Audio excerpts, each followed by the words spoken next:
But to be honest, I doubted whether I'd be able to cast something this simple.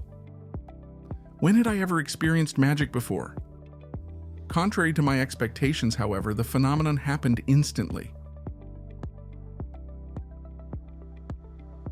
No way.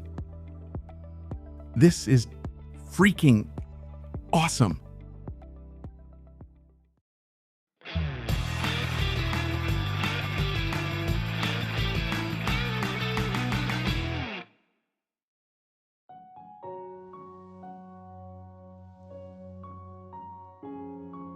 Erotic video games, Eroge, are for the most part chock full of things to ridicule. And there are plenty of reasons to lampoon them too. Let's start with the protagonist's family, shall we? Most of the time, the Eroge protagonist's parents aren't around, coincidentally absent. Whether it's an excuse to have a childhood friend or little sister character wake him up every morning, or to simply turn a blind eye to how he can easily bring girls back to his room, the full explanation remains a mystery. In-game justifications for this phenomenon vary. Sometimes his parents are away on an overseas business trip, while other times he's living on his own or in a dorm. Occasionally, the parents will be dead from the very start. On top of his parents being absent, he gets to have a beautiful younger sister to take care of him too. It sounds ridiculous, but it's par for the course in the world of these games. Indeed, slightly peculiar living arrangements are the norm for an Eroge hero. The things to poke fun at don't stop at their family situation. Their special Eroge protag privilege ability is just as silly. For example, in titles where the protagonist cross-dresses as a woman to attend an all-girls school, his secret will never get out for some reason. In fact, his identity stays so safe that you'll have to assume it's down to him having special powers or something. In one particular Eroge, the main character manages to get through a whole swim class without getting found out. Though in that case, a ghost attends the class in his stead, so it's a bit more understandable, right? A ghost takes his place. Of course, the truth wouldn't get out. Makes total sense. All that being said, however, the story will commonly play out with his identity getting discovered with such contrived timing that you'll be shouting at your screen. The wig tightly secured to the main character's head during an intense gym class easily slips off in a scuffle with one of the heroines later on. Oh yeah, a tussle with a heroine will do that. Very reasonable. Not to get too off topic, but to the average person, the entire premise of guy dresses as girl and attends an all-girls high school would be extremely unusual and difficult to accept. In the world of Eroge, however, it's so normalized that even the most casual of fans can immerse themselves in this scenario free of skepticism. Only those truly new to the genre will find this strange at all. Another example of Eroge protag privilege is the hero's high popularity. Beautiful women flock to the main character like moths to a flame. Pretty little sisters and stepsisters affectionately refer to him as Big Bro. A gorgeous childhood friend comes to wake him up every morning without permission, only to recoil and slap him in embarrassment after throwing off the covers to reveal his morning wood. An elegant student council president, gifted with superb intellect and the beauty to match, turns meek and modest when the sex scene comes around. Don't forget the petite, baby-faced teacher who clearly looks like a kid despite having graduated college. They'll all convene around and lust after a guy who lacks any redeeming qualities outside of a basic degree of cordiality. These girls must all be succubi or something. Or maybe the protagonist is actually an incubus. Granted, it's not just the main character who's abnormal. The same goes for his potential partners too. Lovey-dovey heroines with speech patterns that would be an instant turn-off in real life. Girls skilled enough in combat to baffle a professional martial artist. Housewives who look just as young as their high school-aged children. Heroines who look like elementary schoolers. However, no matter how young the girls may look, the games make sure to include a disclaimer reading all characters appearing in this game are over the age of 18, so that the esteemed gentlemen playing can choke their chickens free from worry. The stories in these games are similarly screwy. Even when put up against the narratives of TV shows, anime, or manga, Eroge are on a completely different level. Here's a good example. In one game, a male protagonist lives with his father and his siblings, all of whom are male. A men-only household, in other words. Next to them is a home where a mother lives with her daughters. So a women-only household. Now the father of that house full of men wants a daughter more than anything in the world, and the mother next door in the women-only household wishes she had a son. The two parents rack their brains before they have an epiphany. Yep, they swap a son with a daughter. Totally reasonable for an Eroge. A brilliant plan, really. Brilliantly foolish.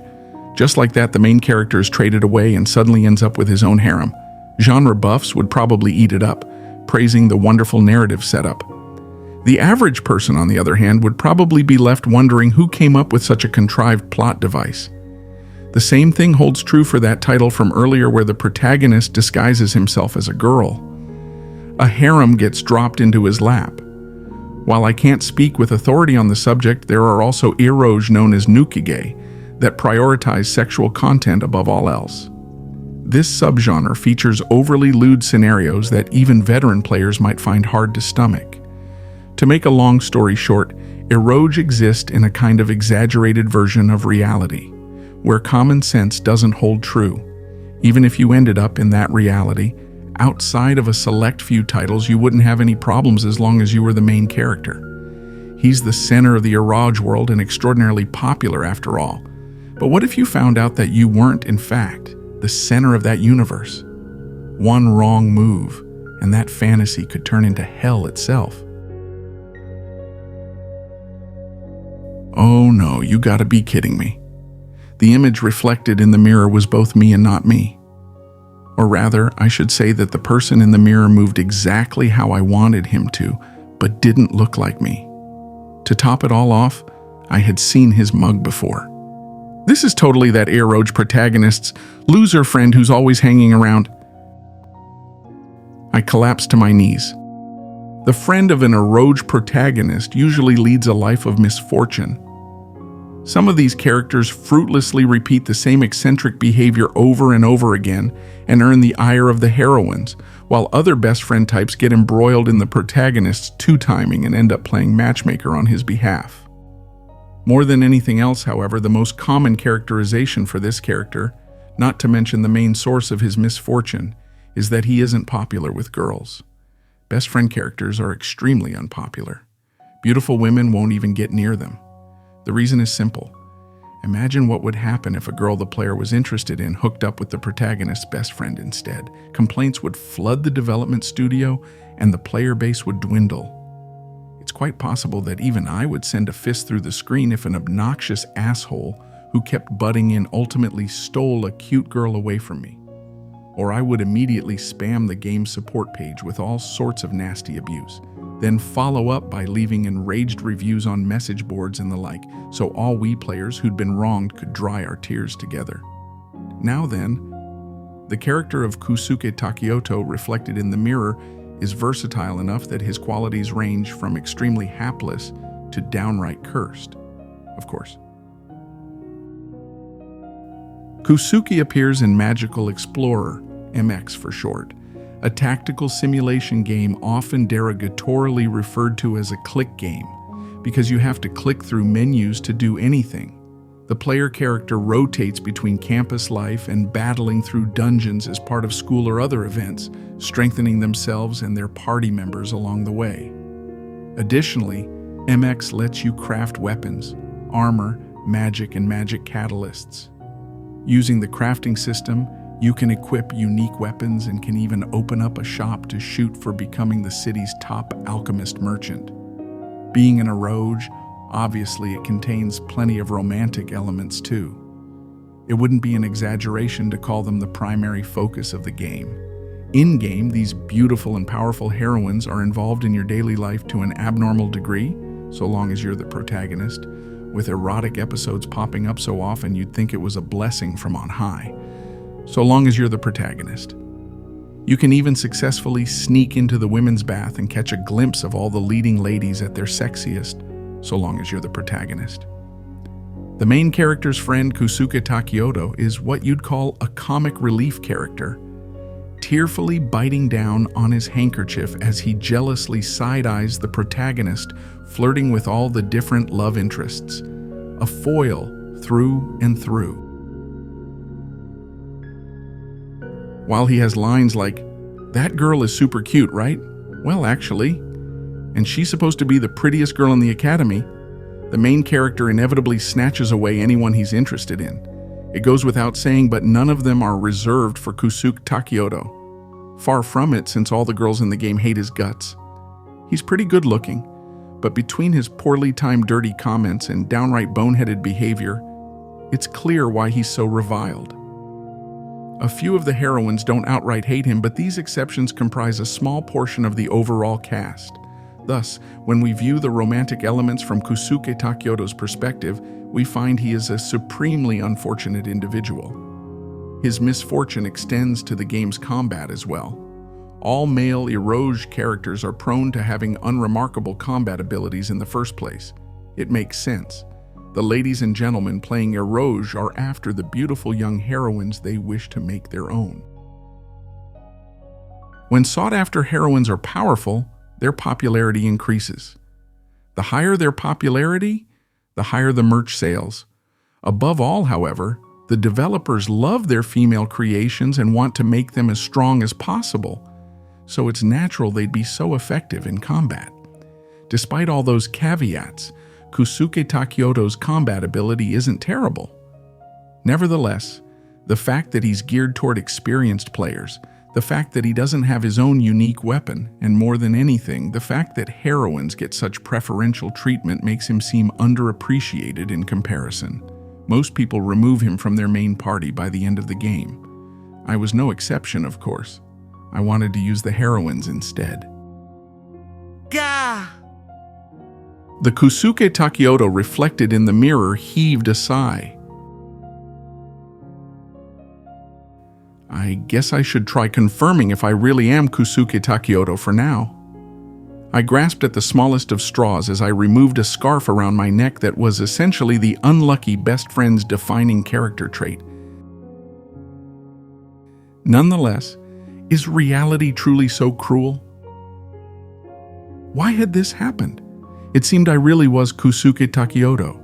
This body was not my own, and the reason for my metamorphosis remained unclear, along with any way to get back to normal. Besides, instead of focusing on why this had transpired, I needed to think about what I was going to do next. It would be one thing if I understood why I had transformed, but I doubted it would clear up anytime soon. It would be more constructive to consider how I was going to live from here on out. This is the world of Magical Explorer, right? It wasn't Japan. The MX world had been developed through a combination of magic and machinery. A fantasy world home to elves, beast folk, and dwarves too. In that case, I should be able to use magic, right? No, I would definitely be able to use magic. A few moments prior, while confirming I was indeed Kusuke Takioto, I had found a school admission information guide. This guy was enrolled at Tsukuyomi Magic Academy. Who could get into a magic academy without being able to use magic? Magic, huh? If it was possible, I absolutely wanted to try. Actually, wouldn't I end up getting expelled if I couldn't? How was I supposed to do it, though? In the game, you just click the mouse button and it comes out on its own.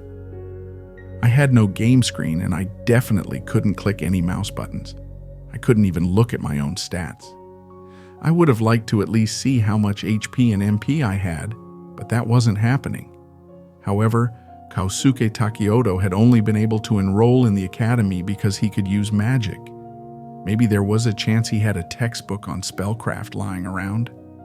I got up from my chair and went into the living room. Consistent with his in-game characterization, Kusuke Takioto didn't appear to be a bright student by any stretch of the imagination. Only around half of the problems on the test tucked inside the pages of his notebooks and textbooks were marked correct. Meanwhile, the photos of famous and important people adorning the covers of his magic history and language books had been doodled over. Poorly, I thought to myself. What the hell, man? Take school seriously, but then, starting from last year, his textbooks suddenly lost all their scribbles. Instead, written all over them were a variety of magic circles and formulas. I closed the magic history textbook. Then I picked up an overly pristine magic tome that featured an illustration of a monkey holding a book in its hands on the cover. Magic for monkeys? I flipped through the pages of the book, which was so free of any doodles or creases that it had probably never been opened before. This brought up some questions, but without any clear answers, I decided to disregard them. I guess I'd try reading it for now. If this book was to be believed, all creatures born into this world possessed mana, which was present even in the atmosphere. This lined up with what I had read of the in-game lore. Utilizing that mana brought forth the wonder of magic, the creation of fire, the summoning of water, and the invocation of the wind. It was even possible to create earth and metal. However, since these marvels consumed a proportionate amount of mana, magic users needed to possess an equivalent or greater amount of mana in return. The primary difference between the average person and a magic user was the size of their mana reserves. Apparently, though if things were the same as in the game, then Kusuke Takioto proudly possessed enough mana to make even a teacher at the academy blush. It was about the only thing he could be proud of. I tried copying exactly what's written there, but is this it? I do have this weird feeling all of a sudden, though. If I were to describe it, I'd say that, much like my eyes and ears perceived light and sound, it felt as though my whole body had become a new sensory organ of its own. I could feel what I assumed was some mysteriously warm, magical energy radiating from my figure, but at the same time it felt like a similar presence existed separate from my form as well. This outward energy softly brushed up against me. It honestly tickled. Why did I start perceiving this energy so clearly the moment I became aware of its existence? I couldn't come up with an explanation. It wasn't surprising, given I didn't really know anything about this mana stuff in the first place. That's it. I should try using some magic. If I could, then I would be able to say for sure if what I felt was mana or not. Light. According to the book, the illumination spell Light used a small amount of mana, so even non-magic users could cast it. But to be honest, I doubted whether I'd be able to cast something this simple. When had I ever experienced magic before? Contrary to my expectations, however, the phenomenon happened instantly. No way. You can't be serious. A light floated before my eyes. I sliced my hand through the air around the glow, checking to see if there was a cord or some other power source attached to the light, but my hand only met air. Then I slowly brought my hands toward the glow. Ha ha ha ha! This is freaking awesome! I wasn't able to touch the luminescence, however, nor did it give off any heat. My hand simply went through it right down the middle. Its shape remained unchanged, however, and it didn't move an inch. When I stopped the supply of mana, the mysterious glow immediately vanished. I turned out all the lights in the room and closed the curtains. Then I cast the spell again. With a flash, the mysterious gleaming orb illuminated the dark interior. I cut off the mana flow and recited the incantation to extinguish the light. Upon doing so, the orb disappeared immediately, and the interior grew dark again. When I repeated the light incantation, its glow returned to the room. I don't believe it. Unlike an electric-powered light source, the orb emitted no heat. It was solely composed of mana.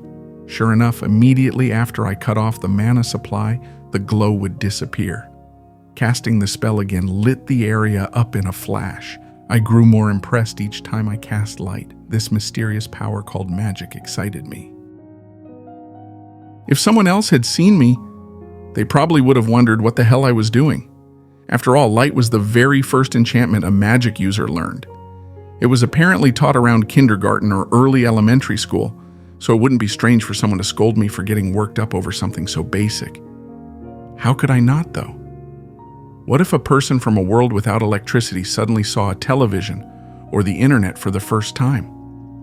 If they didn't piss themselves right then and there, they'd at least freeze up at the sight. However, in our world, the existence of electricity was normal, something we grew accustomed to from a young age. Not surprising at all. Magic must be the same way. It would probably be discouraging if I saw just how many people in this world would ridicule me for being so worked up about such an elementary enchantment. Still, I wanted to chew them out. You try coming here from a world without magic. To you lot, it might just be light, but to me, it's an electricity-free, levitating source of illumination. Dang. I cast light and immediately extinguished it. Then I repeated the process again. Each time amazed me just as much as the first. A thought then began percolating in my mind. I extended my hand to the luminescence and tried to completely envelop it. Then, slowly opening my hand, I gazed at the unwavering glow. As I did this, I felt the smolder inside me gradually grow into a burning fire. I wanted to use spells to try out all sorts of new things. Light wasn't the only form of magic. Offensive magic, defensive magic, recovery magic, support magic, mimi magic, sexy magic. There were innumerable different kinds, and I could use all of it. Kusuke would have a rough time pulling it off alone, but through the assistance of friends or items, I'd be able to fly, swim freely underwater, or even breathe like a fish. If I was able to properly utilize battle magic, I could even take on dungeons. Right, of course. This world had dungeons. I could go adventuring in those dungeons. And if things really were the same as in Magical Explorer, this world was home to a great many of them. The Academy, which served as the main setting of MX, was built in a region that had an especially large number of labyrinths. Additionally, thanks to magic teleportation circles, I could challenge dozens of them. There were the bread and butter of video games, namely cave and ruin-style dungeons, but also Japanese-style mazes built like ninja houses, as well as completely wide open and undivided grassland areas, ravines, volcanoes, snowy plains, and floating islands in the clouds. Additionally, some dungeons were themed around a reflective glass surface lake, the sort you see used in anime all the time, plus even more fantastical varieties like crystalline structures that sparkled like gemstones. I could journey to all those environments and more. Indeed, I was now in a fantasy world, and I could see the fantastical with my own two eyes. Wait now, think bigger. Dungeons aren't even half of it. It was the same for the world itself. There were so many fascinating sights to take in. Like Earth, this world had its own versions of cars and smartphones. The plot lays out that their power comes from mana and magic stones. I could also use magic tools. I wondered how these tools worked and what was possible with magic stones. There were countless mysteries I wanted to uncover, and in the realm of MEX, researching these things could give me answers. This wasn't a dream, but true reality. Not only that, but within this world there was a large continent that humankind had yet to explore, which contained places at its center that could never exist on Earth.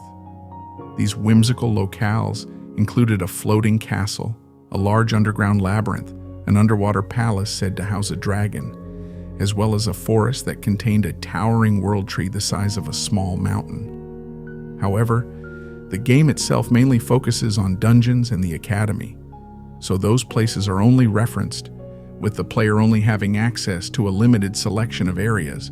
But I wasn't restricted by the game, I was free.